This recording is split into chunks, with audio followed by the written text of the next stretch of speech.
pessoal, eu sou Dani Jacobsen, sejam muito bem-vindos a mais um episódio do Mãe Sem Culpa, um programa feito para você que busca informação e acolhimento. Hoje o programa será sobre parentalidade. Vamos falar sobre aprendizados, erros, culpas, como fazer uma criação consciente e mais afetuosa. Para esse assunto, eu trouxe a Cuida 360, com as enfermeiras Patrícia Wirtz e Michele Ferreira. Gurias, sejam muito bem-vindas no Mãe Sem Culpa, tudo bom? Tudo bem, obrigada pelo convite, Dani, estamos muito felizes em participar. Que honra vocês aqui, fico muito feliz e honrada. Obrigada. Patrícia, né? Obrigada, Dani, pelo convite. Estamos muito felizes também de poder contribuir, né, contigo, com o programa. Então tá, gurias, pra gente começar, então, eu gostaria que vocês, né, se apresentassem, contassem, né, um pouquinho como é que funciona, né, o 360, né, o Cuida 360, e também sobre o trabalho de vocês. Então, meu nome é Michele Ferreira, né, eu sou enfermeira. Fazem 25 anos que eu trabalho na enfermagem, cuidando, né, de mães e bebês e em primeira infância. E ao longo dessa nossa trajetória, né, a Patrícia também tem bastante tempo na enfermagem, a gente foi vendo o quanto o nosso trabalho ele era complementar, se agregava, né, vou deixar a Patrícia apresentar o trabalho dela também, mas a gente trabalha no Cuida 360 fazem 2 anos, né, então o nosso consultório, né, faz pouco tempo, mas a gente já vem de uma longa caminhada, né, trabalhando separadamente, mas em alguns momentos a gente fazia algumas parcerias e trabalhava junto, e sempre pensando, né, o quanto a gente ia agregar, né, se conseguisse juntar, né, o nosso trabalho. Então, o Cuida 360, ele é um cuidado integral para infanto-juvenil e também os territórios, né, das crianças, né, dos adolescentes, que é a escola, né, que é a comunidade. E a gente trabalha numa perspectiva de juntar o conhecimento tanto da medicina ocidental, né, medicina moderna, quanto com as práticas, então, orientais e a medicina oriental e é inovadora, assim, o Cuida 360, e a gente está muito feliz aí com o resultado também, né, com as famílias. E eu acho que tem uma singularidade toda o nosso trabalho, por ser um trabalho de cuidado integral, né, de infância, adolescência, né, a gente começa desde as tentantes lá, gestantes, depois ali o puerpério todo, depois infância e adolescência, mas eu acho que o que deu, assim, match, digamos assim, o que realmente conectou é essa parceria, né, que a gente vem trazendo entre o moderno e o oriental, né, então eu sou enfermeira, minha especialidade é dentro da medicina tradicional chinesa, da pediatria chinesa, dentro do Ayurveda, então fiz formação aqui no Brasil, fiz imersões na Índia também de formação, então trazer toda essa pegada oriental, né, ancestral, para o cuidado, né, de saúde física e saúde psíquica. Então, a gente fala muito de saúde mental, né, hoje a gente vai estar aí falando um pouquinho sobre parentalidade, mas também é um tema muito atual, né, então, e o próprio yoga traz muito isso, né, então essas práticas orientais aliada aos cuidados modernos, eu acho que é o nosso diferencial, assim, ali no Cuida 360 para o acompanhamento das famílias, assim, de forma geral. Que legal, então é um programa bem completo, né, gurias, tem tudo. E eu gosto muito da medicina, né, oriental, eu também sou acupunturista, então eu gosto muito também dessa filosofia, né, deles, do jeito que eles tratam, e a gente vai ter bastante coisa hoje para falar, né, sobre parentalidade. Eu gostaria de começar perguntando para vocês, gurias, o que significa, na prática, ser mãe e ser pai, né, além desse instinto, né, não só desse instinto, né, de cuidar. Pois é. A gente pensa assim, né, que nasceu uma criança, nasceu uma mãe, um pai, né, e eu acredito que isso, assim, ele é o construído, né, o ser mãe, ser pai é algo que vai sendo construído ao longo ali do vínculo com a criança, né, e a gente também tem uma ideia de que a gente aprende assim, né, e vai indo muitas vezes pelo que replicando, né, o que a gente viu, o que a gente escutou, o que fizeram com a gente, né, e eu acho que ser mãe, ser pai, ele é uma responsabilidade, uma missão muito importante, a maior missão das nossas vidas, né, e que a gente precisa se preparar muito para ela, né. Com certeza. E tem um conceito, né? Eu acho que a gente tem que pensar quando que surgiu a infância, né? A infância, ela é uma invenção muito recente. E assim como a infância é uma invenção recente, a parentalidade também é uma invenção recente, porque, né, quando nasce a criança, nascem os pais, ou vão nascendo os pais, digamos assim. Então, eu acredito que essa questão dos pais hoje exige um preparo maior, porque a gente sabe que esse período da infância, esse período do desenvolvimento é um período muito rico e muito delicado, onde quando a gente tem um filho, a gente quer dar o nosso melhor, mas nem sempre é simples, né? Às vezes a gente precisa de apoio também para isso, para não, como a Michelle falou, reproduzir, né? Sair reproduzindo. E a gente vem de um modelo de educação que a infância estava surgindo, digamos assim. Hoje ela já está posta, né? Mas há um tempo atrás não existia infância. Então, os nossos avós, será que viveram infâncias? Não sei, né? Não tinha esse processo de desenvolvimento que a gente fala hoje. Então, acho que ser pai e mãe hoje em dia, essa questão da parentalidade, ela vem imbuída de um processo de educação, que a gente precisa auxiliar os pais nesse processo de educação, né? Em vários aspectos, né? Não só no aspecto de orientação, mas às vezes até de busca de tratamento, de acompanhamento. Sim, e é isso que eu gostaria de perguntar para vocês, né? Quando nasce o filho, né? Como que os pais podem se preparar emocionalmente para essa chegada? Eu acho, Dani, que assim, se preparar emocionalmente para a chegada do filho é algo muito difícil, assim, né? Porque ó, a gente, quando chega um filho, né? O puerpério, né? O puerpério, aquela fase ali do início, é uma fase em que os hormônios da mulher, né, estão ali, os hormônios, o progesterona, o estrogênio tá lá, né, embaixo, né? Então, tem o cansaço físico, o cansaço mental ali também, do fato de não conseguir dormir, né? Então, tem toda uma demanda, uma necessidade do bebê, né? Que a gente nunca... Assim, às vezes eu vejo lá no Cuida 360, quando a gente atende os casais, porque a gente acompanha os casais aí no curso Preparando o Ninho, que eu digo que é um manual de instruções práticos, assim, para a chegada do bebê, que a gente vai saber como lidar no dia a dia com o bebê. Mas é um suporte técnico, um suporte de conhecimento, que a gente vai saber qual é a necessidade do bebê. Mas a parte emocional mesmo vai ser muito difícil, a gente tem que se preparar para os desafios que vão vir, né? Mas a gente só vai conseguir se organizar emocionalmente, se preparar com o carro andando, né? Porque é muito intenso, né? É maravilhoso e intenso, assim, e realmente cansativo, né? A necessidade do bebê de ficar acordado. Sim, até porque, né? De fato, quando a gente está grávida, os pais estão grávidos, né? A gente não tem noção do que está por vir, né? E quais os sentimentos que vão aflorar, né, com a chegada do bebê. Então, claro que a gente pode se preparar fazendo cursos, né, se informando, que hoje em dia, né, a gente tem que se informar, né? E antes acho que não tinha isso, tu fazia das coisas na prática mesmo, né? Vinha e fazia na prática. Eu brinco com a Michelle, que eu acho muito engraçado, assim, porque a gente recebe os pais gestantes no curso, e a gente vê eles gestantes. E aí depois a gente recebe eles no puerpério e é outro casal. É engraçado porque é outro casal. É como a gente dizer assim, Dani, quando é que tu tá madura emocionalmente? Nunca! A gente vai a vida inteira amadurecendo. Ou então, assim, quando alguém te pergunta assim, como é que é dirigir? Sei lá, minha filha adolescente me pergunta, mãe, como é que é dirigir? É difícil explicar, né? Porque cada um vai ter uma reação no momento que está no trânsito. E ter filhos, eu acho que o processo de educação, o processo de apoio, de segurança que a gente promove ali no Cuida é muito bom. Mas cada um vai acionar suas questões viscerais ali dentro do que recebeu de educação. Porque a gente, imagina, ganhar um filho ali, né? O casal, a privação do sono, né? Pode gerar muitas questões que a gente às vezes não tem nem controle emocional sobre isso. Então, o preparo eu acho que se ajudar no sentido de ter uma rede de apoio muitas vezes, né? Ter aonde buscar ajuda quando precisar. Eu acho que esse é um preparo que pode acontecer, mas a maturidade só vai vir na prática. E eu vejo muito também a questão de a gente, depois que é pai e mãe, né? Isso nossos pais dizem para nós, né? Quando vocês forem pai e mãe, vocês vão nos entender. E nós vamos entender mesmo, né? Porque quando a gente é pai e mãe, a gente entende os nossos pais, né? E elabora também as nossas relações, né? Com a nossa família e tudo. Então, é algo assim que ser pai e mãe também é uma oportunidade de um autoconhecimento, né? E de elaborar algumas coisas, assim, da nossa família, né?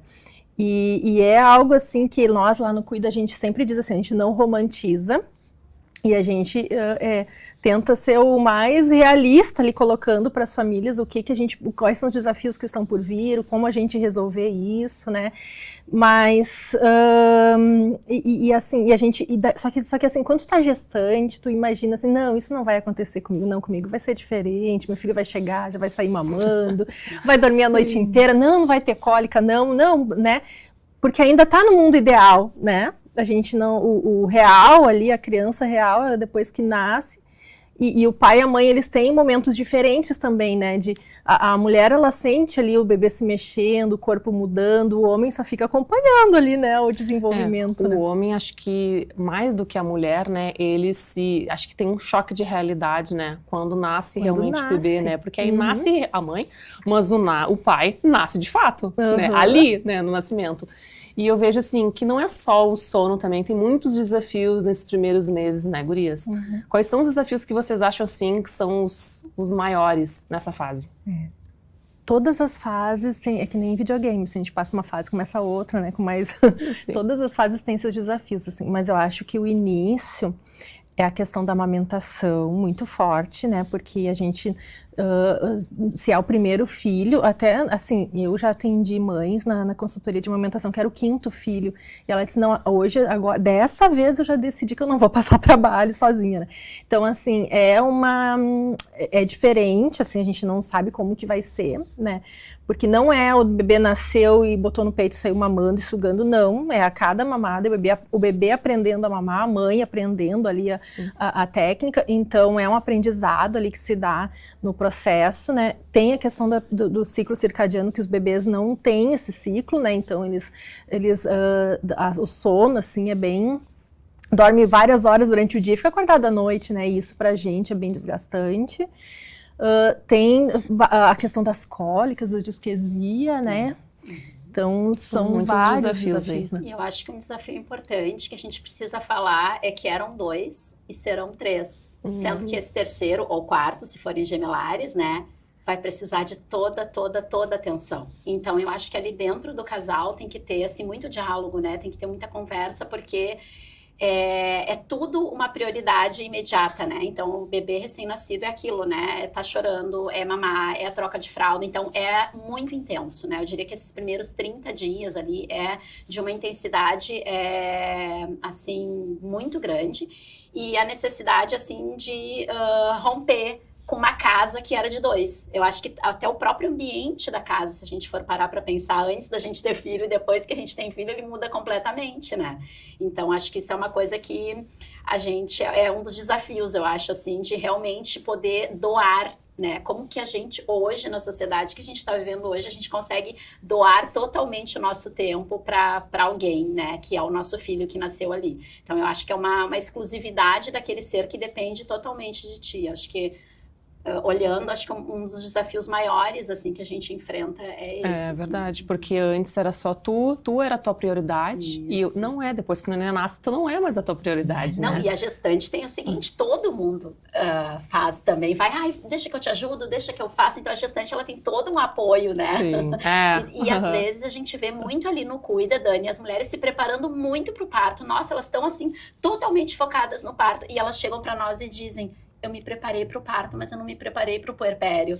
Olha que interessante, né? Porque fica um foco tanto naquele momento ali, que claro, é um momento importante, tem que ter foco, mas ao mesmo tempo, o maior tempo que tu vai ter depois de desafio. Sim, mas sabe que aqui eu vejo que a maioria das pessoas, quando vem me relatar, das mães, né? Muitas me relatam isso, sabe? Que não se prepararam para o puerpério, né? Que é um momento muito difícil, né? Para nós mulheres, nós mães, que nós passamos por isso. E hoje em dia já é se falado muito, mas ainda falta, né? Essa mais informação sobre isso, né? Para a gente se preparar um pouco melhor. Mas, gurias, eu queria perguntar também sobre, assim, qual é a diferença de ajudar, né? E exercer de fato o papel da paternidade.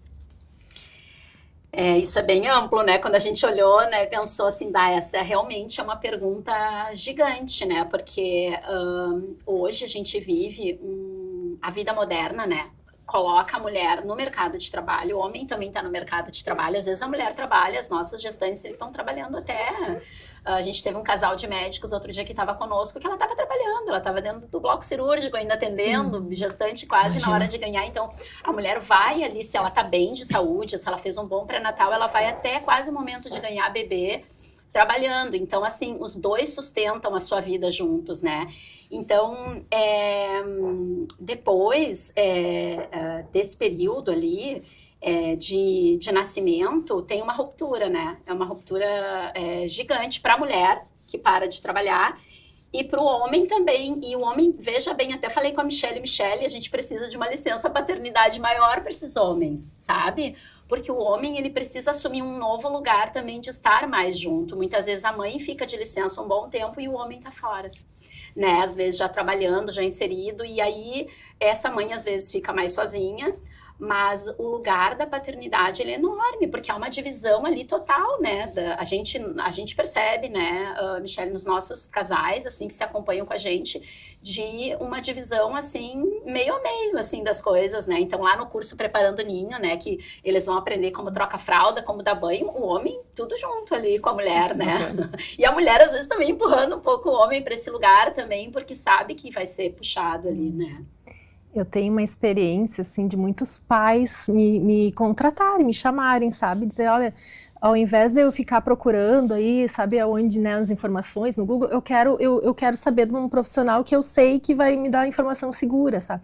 Então, eu tenho muito essa experiência, assim, e o que eu vejo?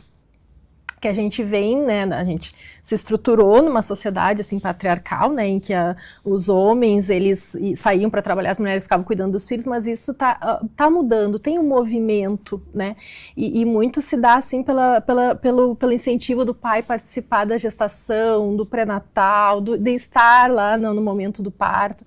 Eu acho que cada pai, assim, que tem a experiência de estar na sala de parto, independente se for cesárea ou parto normal, mas ver o nascimento do seu filho, valoriza muito, né, esse espaço, esse vínculo, né, e participa muito ali. Então, eu tenho experiências, assim, de ver, eu sou bem otimista, assim, de ver essa mudança, e muito das mulheres incentivando esses homens, e até pensando, né, que esses homens, eles não... Qual é a experiência que eles tiveram de pais presentes, né, para saber por onde eu me espelho, né, para ser um pai presente, ativo ali na paternidade. Então, acho que tem um movimento e tem bastante pais aí interessados em realmente assumir esse papel, né, participativo, assim, né? E nós precisamos de políticas públicas, inclusive, que garantam uma licença paternidade maior para que eles possam participar, porque 5 dias, 2, 3 dias já vai ser no hospital, né, vai para casa. E as mulheres, assim, daí tem empresas cidadãs que aumentam um pouquinho para 20 dias essa licença paternidade, mas tem isso, né, deles terem que ir antes para trabalhar e acabam passando o dia fora, chegam em casa, né, pouco tempo para realmente ter esse envolvimento ali com os cuidados, né. Eu vejo também que isso está mudando, né, graças a Deus, mas a gente ainda tem uma sociedade muito preconceituosa, machista, né, que a mulher, né, de fato, ela tem que cuidar de tudo, né? Ainda tem que ter essas responsabilidades dos filhos, mas eu vejo que a nossa geração agora, né, ela está mudando. E eu vejo que os pais estão mais inseridos, né, nesses cuidados com os filhos. E eu vejo também que tem algumas empresas que já estão fazendo uma licença maior, né? E tem alguns pais, né, que já se ligam e pedem já as férias, né? Para ajudar a mãe nessa fase aí, né, que é de extrema importância. Agora vamos pensar que o lugar do homem hoje é um lugar, a gente pensar na questão transgeracional, né? Se a gente for pensar dessa forma, não é um lugar fácil também, né? Porque nós, assim, enquanto mulheres que vimos as nossas mães cuidando dos nossos irmãos ou dos filhos, tá mais dado a questão do cuidado. Agora, para esse homem que não viu o pai cuidar dele ou dos outros filhos, como ele pode exercer esse papel, porque a gente reproduz aquilo que a gente recebe. Então, como ele pode quebrar isso? Como é difícil achar esse novo lugar, né? Então, a gente percebe lá no Cuida 360 que os pais, eles estão engajados nisso, eles fazem um grande esforço, mas também faz parte da mulher poder abrir esse espaço, né? Porque muitas mulheres, às vezes, também se tomam totalmente do cuidado e não sobra espaço para esse pai entrar, né? Então, a gente também, nosso papel é esse, de ajudando, né? Essa mãe é também liberando espaço para esse pai entrar, porque a família, Dani, é um sistema. Quando um tá muito tomado, o outro, ele dá uma retirada ali, né? Sim. Então, isso é saúde mental. Então, a gente tem que pensar, vamos folgar um pouquinho aqui para esse pai poder entrar um pouquinho mais e poder prestar alguns cuidados. Então, é um sistema delicado ali que a gente também vai ajudando na condução. Mas, gurias, eu vejo que agora a nossa geração, né, dos nossos filhos, eles já vão ter uma outra conscientização, né, de criação. Né, graças a Deus, eu acho que eles já vão estar inseridos num outro sistema, né, que o pai e a mãe vão estar presentes de fato. Gurias, e o que isso, né, do pai estar presente na criação vai contribuir na saúde mental dessa criança? O pai, né, tem uma posição ali na questão da saúde mental, de dar segurança, né? Quando uma criança é maior, assim, ela olha para o pai, ela vê o quê? A força, né? Nossa, meu pai é forte, né? Tem a questão da segurança, mas eu acho que num primeiro momento, Dani, quando a gente vai pensar no pai, a gente vai pensar no terceiro. Porque o que acontece? O bebê sai de dentro da barriga da mãe e ele vem para o seio. Então, quer dizer, ele ainda não sabe bem, tô dentro ou tô fora, né? E daqui a pouco ele intercala entre o seio, no seio e fora do seio. Então, a gente começa a ir dando esse entendimento para esse bebê que ele é um ser separado dessa mãe.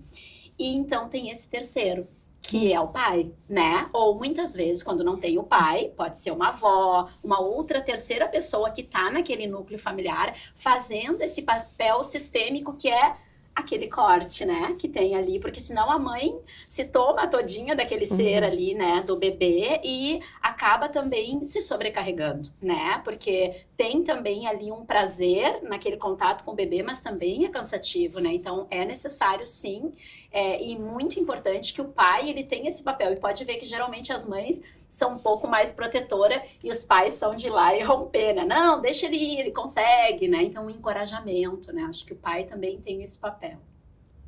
Perfeito. Gurias, e o que muda na vida do casal essa parentalidade?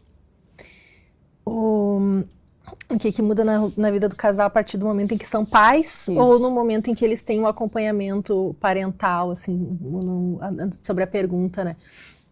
Porque a parentalidade, ela é um espaço, né, de educação não só para o pai, para a mãe, mas todos os que são envolvidos ali com o cuidado da criança, né, na educação, né, em casa. Então, o pai e a mãe, quando são pais, né, o que muda na vida deles é tudo, né? Muda tudo ali, se torna uma outra relação, né? E eu acho que vem antes, né, de ser pai e mãe, a importância de ter um bom diálogo, uma boa parceria, né? Quererem juntos, né? Ter um filho, né? Serem pais e mães, porque nos primeiros anos ali da criança é muito voltado para esse papel de pai e mãe, né? Eu gosto sempre de conversar assim com eles, porque tem ali o primeiro mês, que é o mês que a gente diz que é da sobrevivência. Passou o primeiro mês, né? A gente começa já a ter uma rotina, já tem uma organização, mas chega uma hora em que a gente precisa olhar para o casal, né? Porque o casal é a base, né? O pai, a mãe, ali a família, né? Independente também do contexto ali, mas, né, esses pais, eles precisam também se olhar e dizer, olha, vamos nos redescobrir, porque senão a gente fica tomado só pelo cuidado mesmo, né? Então, é necessário ter o momento em que realmente se olhe e realmente, assim, vai mudar, porque vai ter um compromisso ali com o cuidado com a criança, né? Vai mudar porque mudou toda a estrutura da casa, mudou toda a rotina, né? Eu gosto de dizer que o casal, né, ou nós, quando nós temos filhos, a gente deixa de ser filho. Olha que interessante, né? Quando a gente pensa assim, nossa, quando nós somos pais, nós deixamos de ser filhos. porque a gente vai remeter toda a nossa energia, toda a nossa atenção para aquele ser. Então, isso muda tudo. E a nossa responsabilidade é muito grande e a nossa necessidade de um processo de mudar. Porque nós todos, né, temos ali nossas fragilidades, nossas potencialidades, mas num filho a gente vê essa fragilidade vindo crua, assim, né? A gente vê ele repetindo uma coisa que a gente faz e que a gente não gosta e que ele tá repetindo, então a gente precisa se melhorar. Acho que para ser pais, eu diria que a grande evolução, no sentido da parentalidade, é a gente se tornar melhor para criar um ser melhor. Então, acho que esse é um trabalho que a gente consegue muitas vezes pelo processo de educação, pelo processo de terapia, muitas vezes que é necessário, porque a gente tem que se haver com as nossas questões ali também, né? Se a gente quer dar algo melhor, né? Perfeito. E a parentalidade, Dani, só complementando a pergunta, é algo muito novo, né? Então, assim, os estudos, toda a educação, não é tão novo, mas nessa geração que a gente vive hoje, é que a gente tem acesso a essa informação, tem acesso a esses profissionais, né? E nós lá do Cuida, a gente faz esse acompanhamento com a parentalidade, que é orientar mesmo, sabe, as famílias, assim, os pais, né, e qual é a fase, o que eu ia esperar dessa fase do desenvolvimento da criança, como agir de uma forma em que eu contribua para que o desenvolvimento seja saudável, né, que desenvolva todas as suas potencialidades ali naquela fase que a criança está vivendo, como é que eu me organizo como casal, né, no meio de todos esses desafios. Então eu acho que é bem importante, assim, a gente saber que existe, né, existe esse suporte, né, e que é novo, mas ele tá ao alcance, né? De extrema importância, né, óbvio. Mas, assim, Gurias, agora a gente vai entrar num outro bloco, tá? Como que a gente pode equilibrar o afeto com a disciplina? Isso também é uma... as coisas, elas andam juntas, né? O afeto e a disciplina, eles tem que andar junto. Eu acho que a gente, às vezes, está muito tomado de replicar coisas que a gente viveu, né? E que a gente teve, às vezes, nós tivemos os nossos pais nos deram o que foi possível, né? O que eles puderam nos dar com todo amor e todo afeto. Mas ainda era replicando coisas, o que a gente está falando, né, que não tinha um conhecimento, uma base, né, a gente pensava, né, nas gerações passadas, que eram mini adultos, que as crianças eram mini adultos, que elas tinham que ser doutrinadas, disciplinadas, né?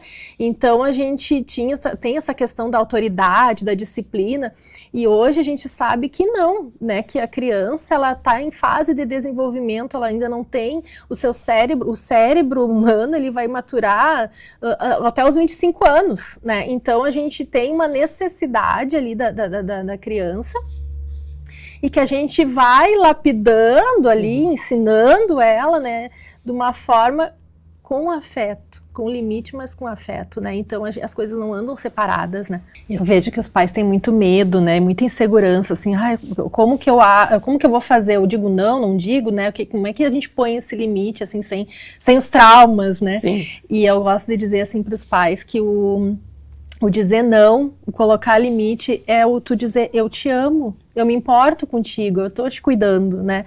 Eu acho que quem cuida, quem zela pelo filho, ele vai dizer não, ele vai colocar limites, né? Porque isso faz parte. E saber lidar com a frustração é um aprendizado, né?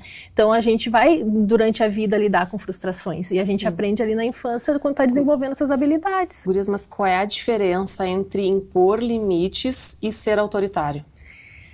Também tem a questão do que é o ser autoritário, né? Porque o que a gente vê? Ou é autoritário, ou é o permissivo demais, né? A gente está andando nessa linha, assim, né? Para colocar limites, primeiro a gente tem que entender qual é o desenvolvimento da criança, o que ela está desenvolvendo naquela fase em que ela está vivendo, o que ela é capaz de compreender, o que ela é capaz, né, de entender ali no que ela está se desenvolvendo, né? Porque a criança, ela é da atividade, ela é da exploração, ela é de ficar criativa, de ficar explorando, chega lá no consultório, vai explorar o consultório, vai conhecer aquele ambiente, né? Então a gente também tem que, eu acho que primeiro a gente tem que entender o que cada fase do desenvolvimento a criança está desenvolvendo, o que esperar, né? Porque eu acho que a gente às vezes se cobra demais e cobra demais da criança uma maturidade que ela não é capaz naquele momento de ter, né? E eu acho que ser autoritário, né, trazendo essa pergunta que a Michelle também colocou ali, é não dialogar também, né? É não porque não, né? E aquilo, a gente não vai ficar dando explicações infindáveis, mas a gente vai dialogar com a criança. Então, o que eu vejo muito é que os pais, às vezes, eles não têm ideia da maturidade que aquela criança com 3, 4 anos, às vezes, é capaz de entender. Claro, a gente vai falar na linguagem da criança, mas a gente vai conversar com a criança e vai explicar o que está acontecendo. Então, eu acho que isso o diálogo, ele tira essa questão do autoritário, ele vai para uma questão, muitas vezes também, que eu vejo muito, né, a Michelle, às vezes trabalhando com os pais na negociação. Então, a gente precisa negociar, as crianças não são mais as mesmas que tu dizia não, fica sentado e vai ficar ali sentado. Não são mais, elas precisam também se desenvolver, mas a gente vai negociar. Então a gente tem que ter um processo que eu acho que socialmente ele está um pouco apagado nosso, que é criatividade. A gente precisa ter muita criatividade com a criança, porque tu tem que pensar rapidamente alguma coisa que tu possa negociar ali para tirar o foco dela de atenção de uma outra coisa e levá-la para um outro itinerário. Ali é uma dança, né? Eu digo que trabalhar com a criança, nós que trabalhamos, eu fico lá no tatame, no chão, brincando, a gente tem que ser rápido e ao mesmo tempo criativo, e daqui a pouco tem que dialogar, e daqui a pouco tem que mudar o tom de voz e dizer, aí nessa gaveta não pode mexer, essa é a minha gaveta de trabalho. Né? Então é uma dose ali, né? Mas, gurias, como é que a gente pode, então, né, lidar com essas birras, né, de forma saudável? Primeiro, né, a gente também vê os pais assim, porque se joga no chão, né, se briga, né, diz não para tudo, né, tá muito irredutível, assim, a criança, né. Primeiro, olha para si, né? Como é que tá a tua conexão com essa criança, né? Como é que tu tá, né? Porque, sim, se tu tá inseguro, se tá mais cansado, né? Tá meio de pavio curto, não tem conexão, né? A gente já vai mesmo pro autoritarismo, né? Pra questão do sem diálogo ali e pronto, eu que mando, né? Então, primeiro a gente tem que olhar pra gente, assim, como é que a gente tá, né? O que realmente incomoda? Porque tem o terrível 2 anos, né, que as pessoas gostam de chamar, né, e que eu acho que não é o encanto, assim, dos 2 anos, porque é naquela fase ali que a criança está desenvolvendo suas maiores habilidades ali, né, de se perceber como uma pessoa que às vezes quer escolher sua roupa, né, às vezes quer escolher o que quer fazer, né, e por que não? Né? Por que não, se é possível que ela tenha escolhas limitadas ali entre um e outro, por que não dar essa permissão para o filho e realmente conversar, orientar, explicar? Eu acho que a gente também, às vezes, está muito sem paciência, né? Porque o mundo é muito corrido, é muito atribulado, né? E a gente acaba, às vezes, não tendo paciência. Mas se a gente... E é o que eu volto a falar, assim, entender o desenvolvimento, aquela fase que a criança está vivendo. Porque a gente tem o cérebro na formação, né, o desenvolvimento cerebral, ele está até os 3 anos ali, o desenvolvimento é a emoção, né, os sentidos, né. Então ali a fase em que a criança, ela se reconhece ali que ela pode escolher, ela sente a necessidade, quer alguma coisa, que a mãe vai dizer não, o pai vai dizer não, vem aquela frustração, fica irritada porque foi contrariada, mas ela ainda não tem a parte ali do cérebro desenvolvida para entender o porquê do não, o raciocínio lógico, entender. Então ela sente, é visceral quando a gente está frustrado, a gente está com raiva, a gente está triste, é visceral, o batimento cardíaco aumenta, a frequência respiratória aumenta, a temperatura aumenta. E eles sentem tudo, né? Eles sentem tudo e não compreendem essa coisa visceral, assim, esse negócio que está mudando no organismo, tá mais agitado e eles não, o cortisol aumenta e eles não conseguem entender isso e acaba tendo essa explosão. Eu acho que no momento em que os pais conseguem também ter esse conhecimento, né, do desenvolvimento infantil, de como lidar com isso de uma forma mais empática, com conexão e colocando limites, que o limite é importante, né? Quem sabe o que é melhor para o seu filho são os adultos que estão ali responsáveis pelo cuidado com a criança, né? Então eu acho que é primeiro olhar para si, assim, né? Como é que eu tô? Como é que eu tô? O que tanto me incomoda naquela mau comportamento ali da criança? E olhar esse momento do mau comportamento como uma oportunidade de educar para a vida, né? Eu acho que na nossa criação, na criação que a gente teve, a gente pensou muito no imediato, muito no aqui e agora. Eu tenho que cortar essa malcriação agora, então eu boto de castigo, eu vou, né, proibir de fazer alguma coisa porque eu quero cortar isso agora, mas eu não penso a longo prazo o que eu posso desenvolver, né, de habilidades ali com aquela falta de...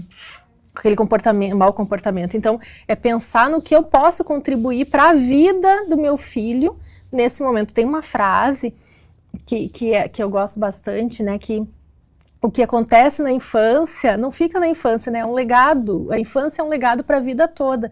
Então, é o território ali em que a criança desenvolve as suas maiores potencialidades, né, as suas habilidades. Então, tá tudo se desenvolvendo ali muito rápido e que vai ser a base para as outras fases que vão vir, né? Adolescência, né? A vida adulta. Então, a gente olhar para a infância com todo o carinho e responsabilidade que ela merece, né? Como que a gente pode também ensinar, né, uma autonomia para essa criança sem deixar também de proteger? Uhum. A criança... E isso também é uma coisa que a Montessori fala, né? Que a gente não faz pela criança o que ela já pode fazer por ela. Então, eu acho que a autonomia, a natureza da criança por si só, ela já vai se desenvolvendo a sua autonomia. Gurias, e qual é o impacto da falta de rede de apoio para esses pais? A gente está vivendo tempos de falta de rede de apoio, né? De fato, porque nós temos avós hoje, que eram as pessoas mais presentes na vida das crianças, né? Dos netos, assim, de forma geral. Hoje nós temos uma nova geração de avós, né? São avós que ainda estão trabalhando, que estão mais jovens, muitos se cuidam um pouco mais, estão viajando, estão querendo curtir também um pouco a vida. Então, a gente percebe ali no Cuida 360 que não são avós assim que se tomam, né, da questão dos netos, mas que se moram na mesma cidade, se disponibilizam, mas é diferente do que era antes, quando a criança ela era criada de uma forma mais comunitária, digamos assim, né, seja pela vizinhança, ou pelos avós, ou pelos familiares ali. Então, sim, eu acho que os pais hoje... eles estão mais sozinhos em termos de rede de apoio. Não é à toa que nós estamos aqui também, né? Porque são serviços que dão apoio, né? E que podem ajudar nesse processo, né? De não só da questão da educação, mas de dar apoio afetivo e poder disponibilizar. Eu brinco com a Michelle que o nosso próximo negócio é uma agência de babás e de, enfim, né? Porque nos pedem muito, né? Pessoas que possam estar em casa ajudando, ou quando os pais querem sair para poder estar à noite, né? Então tá aí um nicho aí para se trabalhar, que realmente tem muita demanda desses pais, né? Que realmente tem alguém ali para ajudar. E claro que a gente tem famílias ainda que a rede de apoio é muito boa, né? Que a gente vê que os avós moram relativamente perto, que são mais presentes, né? Às vezes tem dinda, mas a nossa vida socialmente ela tá um tanto quanto solitária, né? Eu diria assim. E não é raro a gente ter, acho que a maioria dos casais, né, Michelle, a maioria, eles são muito sozinhos no sentido do cuidado, né? Inclusive, às vezes, vai lá fazer um laser na mama com a Michelle, o marido é quem fica com o bebê em casa, né? Ou muitas vezes, quando eu atendo acupuntura nos bebês, por exemplo, é sempre junto com a mãe, e quando é só para a mãe, o bebê vai junto também. Porque essa mãe, muitas vezes, ela vai junto com alguém, com uma avó, com alguém para ajudar durante a consulta, mas ela não tem, assim, alguém que realmente segure ali, né? Então, eu acho que a rede de apoio, ela é construída, e a gente trabalha isso no curso Preparando o Ninho, que é quando os casais gestantes chegam. Esses tempos chegou para nós um casal de gestantes gemelares, com 0 rede de apoio. tranquilos e serenos. E a gente, olha só, né? Acho que vocês vão precisar de ajuda. Então a gente vai ajudando a desromantizar um pouco e dar um pouco de dados de realidade para aquela família de que realmente vai se precisar alguma rede de apoio, seja uma rede profissional, com babás e com pessoas ou com serviços que possam ajudar, ou seja a rede familiar ali. Então essa é uma construção que eu acho que ela é anterior ao processo, inclusive, de ter os filhos, né? Quando se vai pensar na gestação ou durante a gestação, a gente já vai trabalhando com isso, né? Perfeito. E é de extrema importância, né? Uma rede de apoio. Né? E muitas vezes a gente fica, né, até com medo, achando que, né, não vou pedir ajuda porque isso é um sinal de fraqueza, né? A mãe, né, tem que dar conta de tudo, o pai também, então a gente fica naquela coisa, né? Como que a gente pode, né, pedir ajuda? A rede de apoio, ela torna as coisas mais leves, né? Torna a vida mais leve. Então, eu acho que a gente, realmente, assim, se a gente tem uma rede de apoio, né, Dani, se tem possibilidade de ter alguém na família, ou se tem possibilidade, nós somos rede de apoio também, né, os profissionais de saúde, né, o babás, enfim, se tem condições, eu acho que tem que pensar nessa organização. Uma porque o pai e a mãe vai estar envolvido ali com o cuidado da criança, né? E também vai precisar de quem se envolva, né? Ou com o cuidado da casa, com o cuidado da comida, né? Que esteja no momento que o pai tem que voltar ao trabalho, que a mãe tenha um suporte ali para poder dar uma descansada, poder tomar um banho mais tranquila, né? Então a rede de apoio, depois quando a criança cresce, a gente poder também ter alguém para cuidar da criança um pouco, para a gente olhar para o casal, né? Olhar para a nossa vida, né? Então, a rede de apoio, eu acho que ela torna as coisas mais leves, né? Eu vejo, assim, que tem, às vezes, as famílias mesmo têm atritos, não se dão, e isso talvez seja um pouco mais difícil, ou às vezes moram no interior, ou, né, então às vezes dificulta. Mas se é possível ter uma rede de apoio, se tem essa possibilidade, não abram mão disso, né? Não abram mão disso porque torna as coisas mais leves, né? Mais fáceis. Com certeza. E para a criança, eu acho que torna o processo de educação mais plural, né?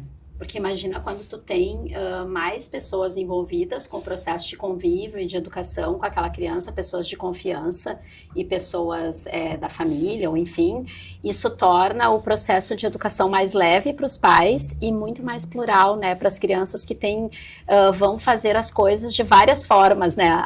Eu vejo que a minha tia faz desse jeito, meu pai já faz assim, a minha mãe já faz diferente, e a criança vai poder criar o seu jeito de fazer. Então, acho que a pluralidade, né, do processo que a criança pode criar, né, na sua constituição ali. Gurias, e até que ponto avós e familiares devem se meter, né, digamos assim, na criação dos filhos? A criação dos filhos é uma responsabilidade dos pais, né? Então a gente pensa assim que os avós, eu acho que tem mais a questão da experiência, das memórias afetivas, né? Do curtir o neto ali, né? A neta, porque às vezes quando teve os seus filhos tiveram que trabalhar, então na vida que a gente tá, né? Trabalho correndo, né? Na participação, né? Tem uma participação também na criação, né? Isso, então vai ter uma participação mesmo de vínculo, de brincadeira, de se envolver nesse processo mais gostoso, né? E não tanto daquela responsabilidade que isso é dos pais, né? Na responsabilidade da educação.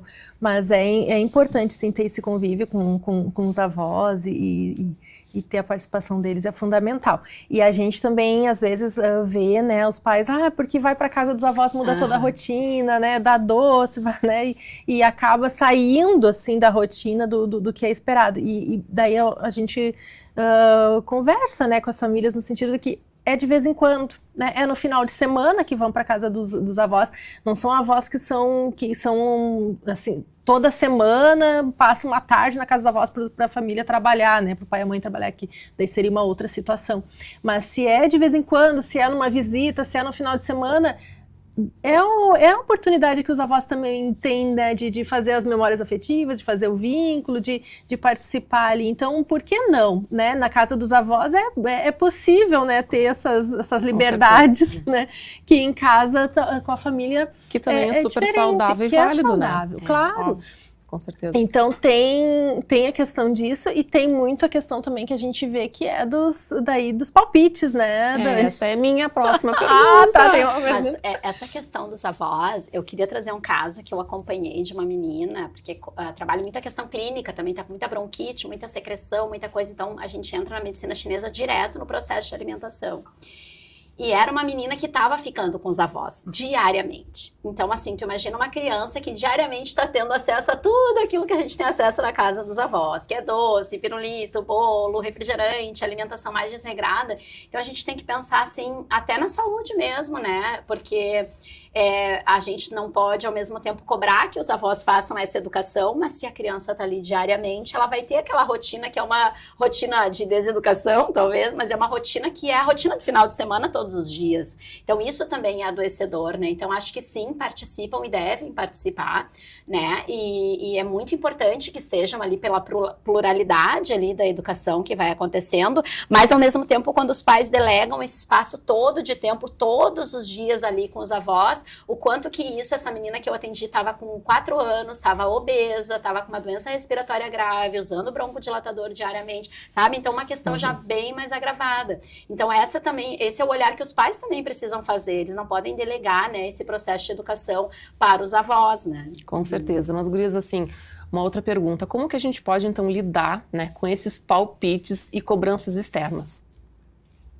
É difícil, né? Porque a gente, palpite tem até na pracinha. Tu vai na pracinha com teu filho, tu começa a brincar ali com teu filho, de repente vem alguém e diz, ai, mas eu acho que ele tá com tal coisa, ai, mas tu viu o que ele fez. Então, assim, o palpite, ele é latino, né? Incrível. Assim, a gente tem alguns casais que a gente atende, famílias fora do Brasil, que dizem, nossa, a gente vive melhor aqui porque as pessoas não são latinas, não opinam tanto na educação dos nossos filhos. Então, tem a questão realmente das pessoas, não só da família darem palpite, mas às vezes tu tá num restaurante comendo na mesa com a criança e vem alguém e para do lado da mesa e dá um palpite. Do lado da mesa, assim, dá um palpite pro teu filho. E tu fica assim, que tu fica um pouco constrangido, mas ao mesmo tempo tu tem que estar seguro da educação que tu tá dando e tu também tem que responder e não raro tu tem que dar limite. Né? Tu precisa também dar limite, porque é isso, assim, bom, é o meu filho, né, essa é a minha criação, é isso que eu decidi pro meu filho, então tu tem que estar seguro ali, com educação, né, com tranquilidade, mas também dar limite pro outro, né.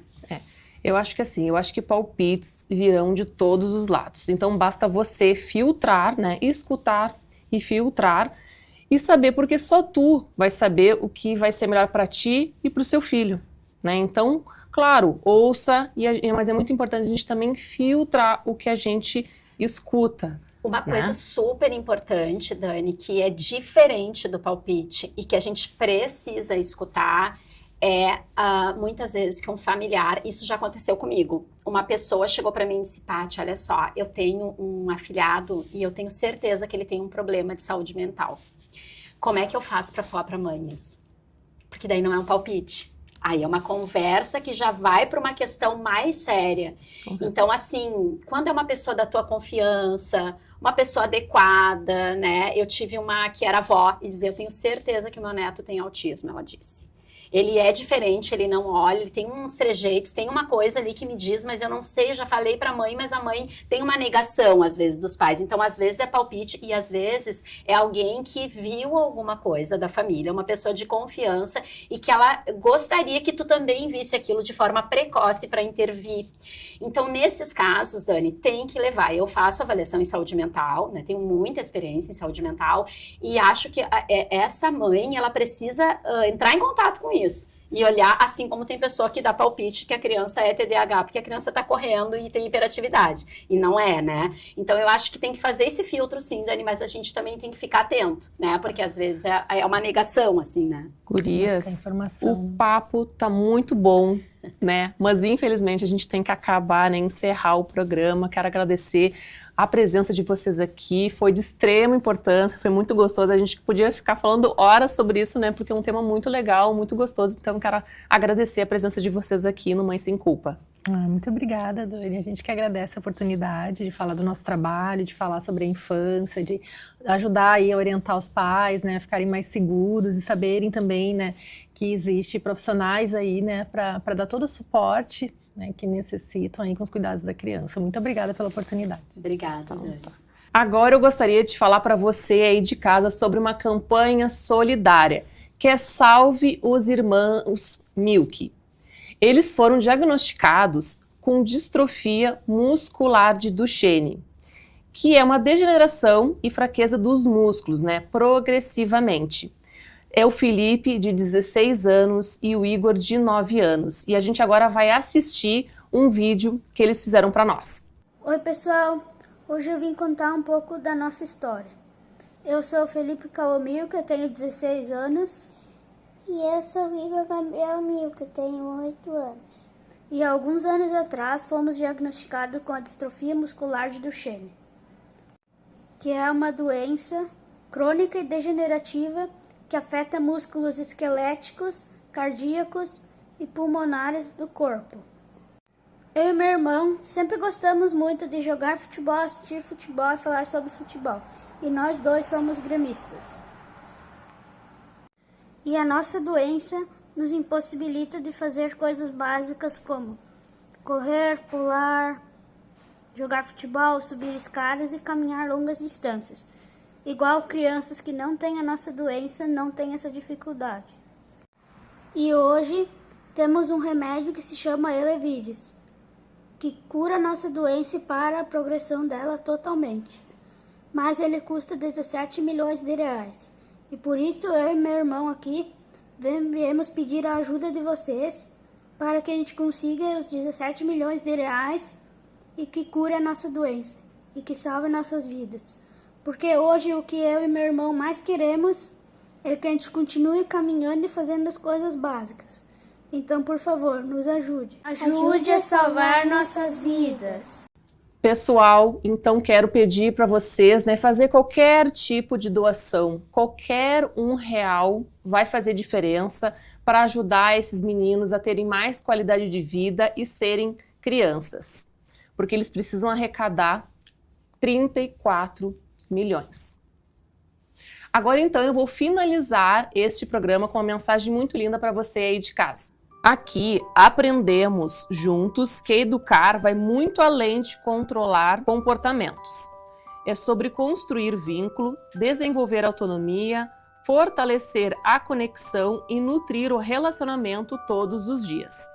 A parentalidade consciente não exige perfeição, mas sim presença e amor. Limites com respeito, comunicação não violenta e acolher as emoções das crianças com empatia e a importância de estar por inteiro ou pelo menos presente nos momentos que realmente importam. A culpa neste processo não precisa mais ser sua companheira. Agora você tem consciência, tem ferramentas, informação e mais clareza sobre o que faz sentido para você. Parentalidade não é um modelo rígido a seguir, é a construção diária feita de tentativas, ajustes e reconexão. Porque uma família que se escuta, educa com mais presença e uma parentalidade com vínculo transforma tudo. Um beijo e até o próximo Mãe Sem Culpa.